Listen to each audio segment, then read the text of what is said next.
एका जंगलात एक बलाढ्य हत्ती राहायचा. त्याला त्याच्या विशालतेचा खूप गर्व होता.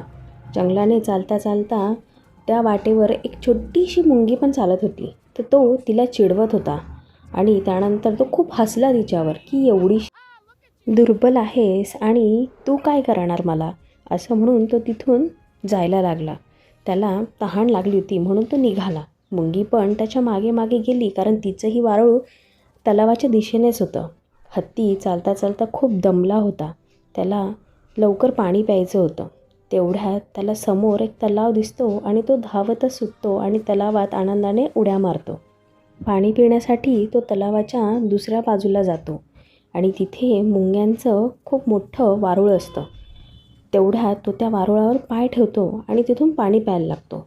पहिल्यांदा त्याच्या लक्षात येत नाही, पण नंतर लक्षात येऊनसुद्धा तो वारुळावर जोरात पाय देतो आणि त्यातून वारूळ बऱ्यापैकी कोसळतं. त्यातून मुंग्या सगळ्या बाहेर पळायला लागतात. त्यांना आधी काही कळतच नाही की काय झालं आहे. आणि मग ती मुंगी शेवटी बाहेर येते. ती त्याला खूप विनवण्या करू लागते की हत्ती दादा, असं करू नकोस, माझं पूर्ण तू घर तोडलं आहेस. पण तरी हत्ती अजून रागात येतो आणि तिचं दुसरं वारूळ देखील तोडून देतो. त्याने मुंगीला खूप जास्त राग येतो. ती खूप चिडते आणि तिचे डोळे देखील नंतर लाल भडक होतात आणि तिला असं होतं की आता मी हत्तीला याचा बदलाच घेणार. म्हणून ती धावत सुटून त्याच्या सोंडेवर चढते आणि त्याच्या कानात शिरायला जाते.